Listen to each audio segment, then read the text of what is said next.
drug and criminal economy with different people collaborating because there's money in it, collaborating sometimes for political reasons, and and it's global. And so Venezuela is one piece, and it touches, but it's important because Venezuela has really become a refuge for all of these different criminal groups that operate globally, a place that they don't have to worry about being extradited and other things, where they can produce, where they can store, where they can generate money from. And so, in many ways, it's not just the cocaine that comes out of Venezuela.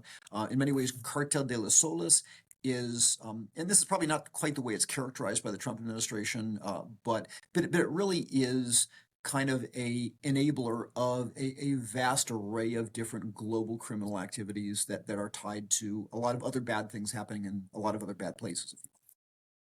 Do you think that is why Trump has, I guess, targeted Venezuela and announced that CIA is there and they're going to conduct a regime change if possible? It's a great question. And so the question of why, and again, I go back to, well, first the why and then the what.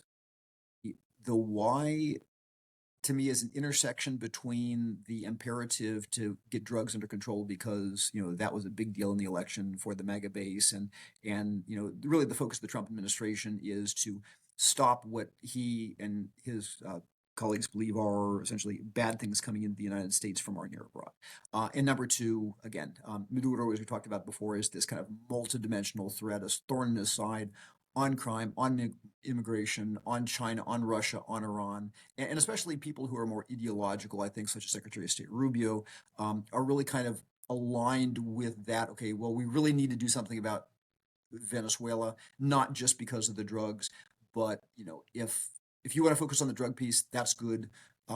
We all agree what we need to focus on. Now, the question is, well, why are we doing things this way? And this is just my academic reading, but on the one hand, I think it's consistent with the way President Trump negotiates in general. I mean, going back to his New York real estate days, he's always liked to do something dramatic, sometimes shake things up, whether it's through a threat or some other outlandish thing, and then negotiate from there. And sometimes follows through on the threats, but really prefers not to if he can avoid it, especially if somebody else is willing to do sturdy work for him.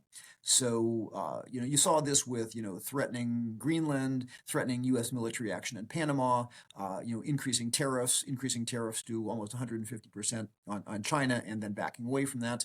So this is a pretty common pattern. And so to say, okay, we're going to get everyone's attention by, deploying an amphibious ready group and, F-35s and other things to the region and start blowing up drug boats.